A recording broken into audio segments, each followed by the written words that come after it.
Praise the lord. హల్లెలూయా. క్రీస్తునందు నా సాటి కుటుంబ ప్రజలైన మీకందరికీ ప్రభువైన యేసుక్రీస్తు నామములో వందనాలు చెల్లిస్తూ ఉన్నాను. Praise the Lord. I greet you all in the matchless name of our Lord Jesus Christ. అందరూ బాగున్నారని నేను నమ్ముతూ ఉన్నాను. I believe that everyone is good.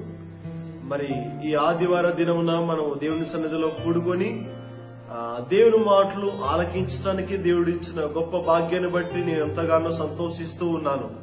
I am so happy because God given a good opportunity to listen the word of God. ఈ దినము దేవుని వాగ్దానం, దేవుని యొక్క వాక్యాన్ని మనం ధ్యానించుకుందాం. Today we are going to meditate 130 Keerthana 133 Psalm.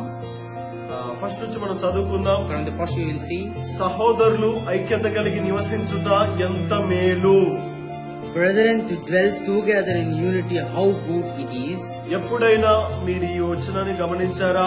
Did you observe this word? ఎప్పుడైనా ఈ వచనం గురించి మీరు ఆలోచించారా? Did you think about this word? అసలు దేవుడు దేనికోసం రాయించాడు మీకు తెలుసా? Do you know that why God is written this word? ఈ వచనం వెనుక చాలా రహస్యం ఉంది. See, behind this word there is a secret. Hallelujah. Hallelujah. దేవుని నామానికి మహిమ కలుగును గాక. All glory to God. ఏ మాటను కూడా దేవుడు ఊరికే రాయించడు. See, God will never ever allow to write any words without any purpose. Hallelujah. Hallelujah. ఈ వచనం మనం అబ్జర్వ్ చేస్తే When we observe this word deeply, ఐక్యత అనేది మనకు కనబడుతుంది. we can find out there is a word unity. ఐక్యత అనేది చాలా ఇంపార్టెంట్.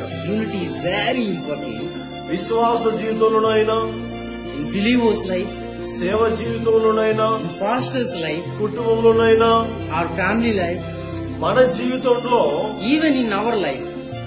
విశ్వాస జీవితంలో ఈ ఐక్యత అనేది చాలా important.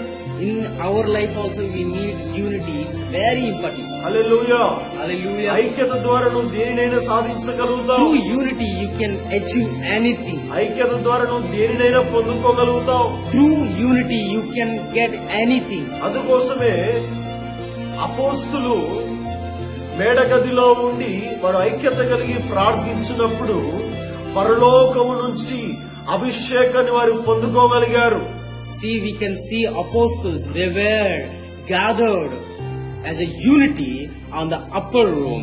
They were got anointing from God.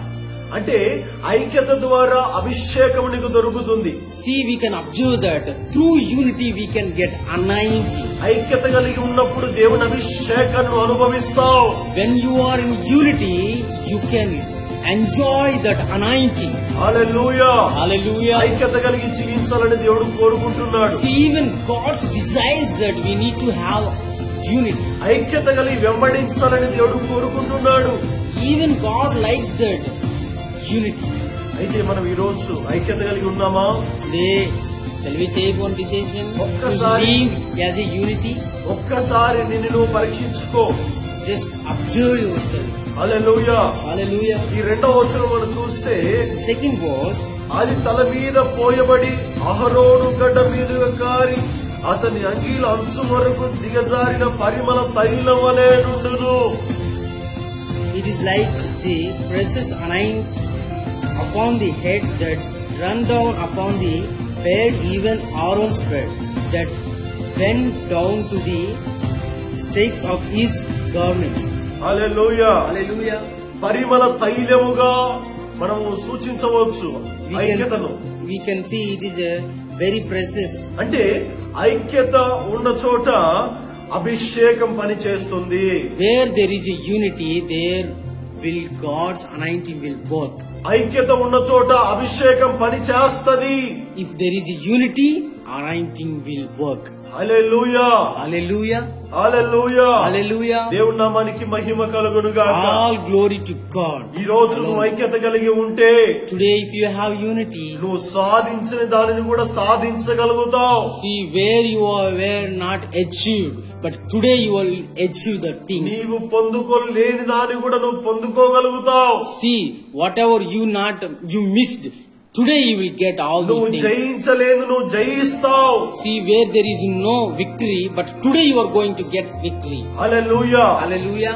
మూడో వచనం మనం చదువుదాం ఒకసారి. Third verse we see third verse. సియోను కొండ మీదకి దిగి వచ్చు, ఎర్మోను మంచు వలె నుండును. The dwells of Aaron and the dwell that desired upon the mountains of Zion. Hallelujah. Hallelujah. అంటే సియోను కొండ మీద నుండి దిగి వచ్చు, ఎర్మోను మంచు వలె ఉంటుందంట. See the mountain called Hermon. It came like a dog. ఎప్పుడైనా మీరు కొండల మీద మంచు చూసారా? Did you saw that dog? మంచు పడుతున్నప్పుడు మీరు చూసారా? That snow, did you saw? ఆ మంచు ఎలా ఉంటదంటే ఆ కొండ ప్రాంతంలో కనబడకుండా మంచు అలానే పడుతుంటది. హల్లెలూయా. See, we are not able to see, but it will follow from the heaven. ఎర్మోను మంచు వలె ఉంటదంట. See, Hermon, it's like a draw of Aaron. Hallelujah. Mountain. Yes. Hallelujah. మంచు దేనికి సూచన అంటే సమాధానానికి సూచన. See, we can see that his draw means his relation, good relationship. మంచు దేనికి సూచన అంటే దేవుని వాక్యానికి సూచన. See, we can see that it's related to the word of God. మంచు దేనికి సూచన అంటే అభిషేకానికి సూచన. See, we can see that it's related to anointing. Hallelujah. Hallelujah. ఐక్యత ఉన్న చోట అభిషేకం ఉంటది. Where there is a unity, there will be a anointing. Hallelujah. Hallelujah. కింద వచ్చిన చదివితే ఆశీర్వాదమును శాశ్వత జీవమును అచటనుండవలెనని యెహోవా సెలవిచ్చుచున్నాడు. See that the Lord commanded the blessing and every life forever, evermore. It will be there. Praise the lord. Hallelujah. Hallelujah. నువ్వు ఐక్యత లేకుండా ఆశీర్వదించబడలేవు. See, without unity, you cannot get blessings from God. ఐక్యత లేకుండా అభిషేకం నువ్వు పొందుకోలేవు. Without unity, you cannot get any anointing from God. ఐక్యత లేకుండా నువ్వు ఆశీర్వాదాలను పొందుకోలేవు. Without unity, you cannot bless yourself. దేవుడు చెప్తున్న మాట ఏంటంటే నువ్వు ఐక్యత కలిగి ఉండాలి. What God is telling, you should have unity. ఈ రోజు నీ కుటుంబంలో ఐక్యత కలిగి నువ్వు జీవిస్తున్నావా? Did you have unity in your family? నువ్వు వెళ్ళిన సంఘంలో ఐక్యత కలిగి నువ్వు ఉన్నావా? You have unity in your churches? నీ కుటుంబ వారి మధ్యలో నువ్వు ఐక్యత కలిగి ఉన్నావా? Did you have unity in your family? నీ స్నేహితుల దగ్గర నువ్వు ఐక్యత కలిగి ఉన్నావా? Did you have unity in your friendship circle? Hallelujah. Hallelujah. ఐక్యత కలిగి ఉండాలి. You should have unity. ఐక్యత కలిగి ఉండాలి. You should have unity. అందుకోసం యేసు ప్రభు అంటాడు తండ్రితో మన ఐక్యపరిచినాడు. See, even Jesus helped us to have a relationship with